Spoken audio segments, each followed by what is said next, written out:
If you watched movies lately, maybe you noticed that in a lot of places there's this focus on deers for some reason. In Sweet Tooth, the combination of deer and human was used to create the first hybrid person, who is also the protagonist of the show. And then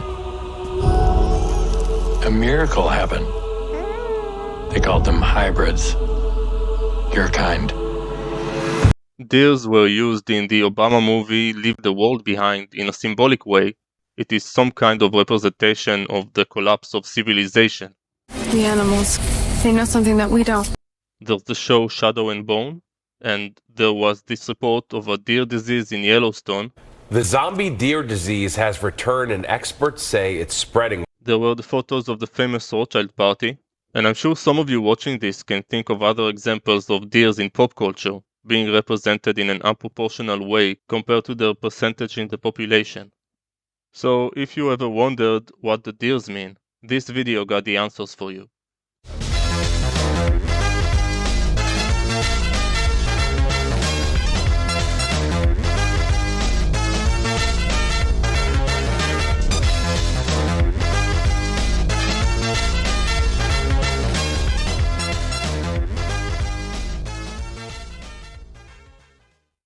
The Netflix show Sweet Tooth features two main characters of Indian ancestry who practice Hindu.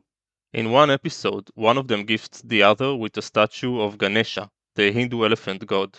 Besides being a pagan religion, one of the biggest differences between Hindu and other religions is that instead of describing the horrors that hybrids put humans through, these hybrids are worshipped and looked at as the highest servants of the gods. Sometimes they are seen as gods themselves. The show describes the corrupt of the human genome as a welcome development to society, which is one of the many deceptions that are to take place in the end times. In the Bible, the expression land of the deer is mentioned a number of times. I'm not going to list all occurrences, but instead mention the book of Daniel. This book talks about the Persian rule over the land of Israel, along with Prophet Daniel's visions. The expression land of the deer is used twice in that book. In the attached photos, I used auto-translation from Hebrew. In the English version of the Bible, the word deer was changed to beautiful, and the phrase land of the deer got lost in translation. So what's the meaning of deers in the context of the Bible?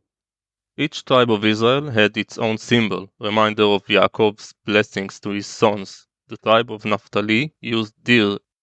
The biblical kingdom of Israel was divided between the tribes, and this tribe received the part of land that went from south of the Sea of Galilee to south of modern-day Lebanon.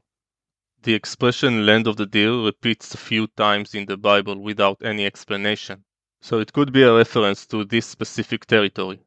After the kingdom was split, this tribe was part of the kingdom of Israel that was exiled after the conquer of the land by Assyria. The descendants of Naphtali are destined to return to their historic location in the end times, just like the rest of the tribes. This is being called the Change Government, headed by new Prime Minister Naftali Bennett. He's 49 years old, described as a right-wing nationalist and a hardliner. But those who know him say he's really more of a political pragmatist, that he does have the ability to work with people on other sides of the political spectrum. Throughout his political career, former Prime Minister of Israel Naftali Bennett had a female political figure, Ayelet Shaked, as his right hand. This woman was involved in a sex scandal surrounding initiations of Israeli court judges some years ago, but the reason I mentioned her is her name, which means deer in Hebrew.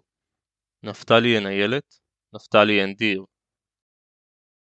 In September of 2023, we saw celebrities dancing with knives in honor of Shiva, Hindu god of destruction who has a statue in his honor in CERN. Leave the World Behind director explains that deers were used in an artistic way to represent the difference between the events in the movie in contrast to the animal's peaceful nature.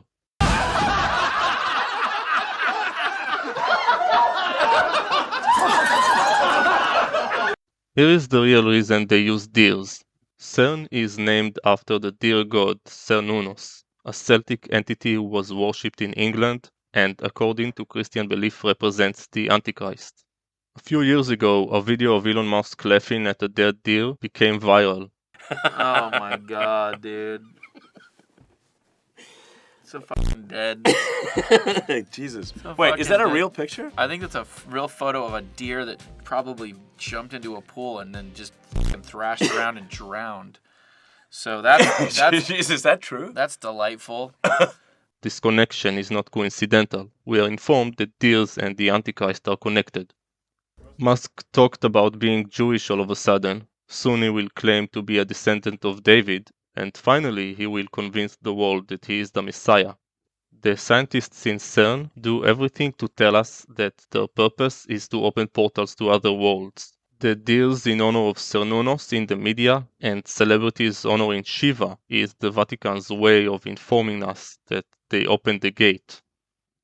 One conclusion I reached about conspiracies is that there is always a mainstream explanation, a mainstream conspiracy, and then a deeper conspiracy. The mainstream explanation is for the sheep who follow orders. The mainstream conspiracy is like how criminals will admit minor crimes to get away with something bigger. I'll explain what I mean using the example of the Facebook conspiracy that I talked about in other videos. Officially, it is a way to communicate with people you know or social media. Like every corporation, the purpose of Facebook is supposedly to make money. The mainstream conspiracy about it is that it is a way to steal your information and make it easier for secret agencies to build your personal profile. But in my videos about the subject, I showed how the real purpose of Facebook was training facial recognition systems. Your personal information is used to improve the AI, not because you are so interesting. I hope this principle is clear because I want to apply it to the fires around the world that took place throughout 2023. We have the mainstream explanation, fires caused by natural disasters because of global warming. The fires in Hawaii caused damage to houses and private property and forced residents to flee. And that's how we get the mainstream conspiracy, that the fires are man-made to make you lose your possession. But in the context of this video, I need to introduce the deep conspiracy. When New York City was covered by smoke from fires in Canada, the sky turned red. Like in a video game from 2006 that displayed red-orange sky in New York while it's flooded with creatures from other worlds. The game looked a lot like New York at that time. The Battle of New York is a fight that happened in NYC in the Marvel's movie Avengers. In one scene in this movie, a portal in the sky opens and through it an army of monsters invades the city and fights the superhero group. Besides Hawaii and New York, the smoke from the fires in 2023 covered the sky in many other places. And that brings me to the deep conspiracy about the fires. CERN scientists informed us that they opened the portals. The smoke that turned the skies red was used to hide these portals. Throughout 2023, the world was dealing with an invasion. Demons infiltrated this place and were let in by the bloodlines who worship them. They might introduce themselves as friendly aliens later, but even if they say they are man-eating monsters, it won't matter. The public can't be bothered by it because nobody wants to be late for work. How about you? You still on Earth or on the ship with me? It really doesn't make very much difference because sooner or later, will all of us be on the menu? All of us.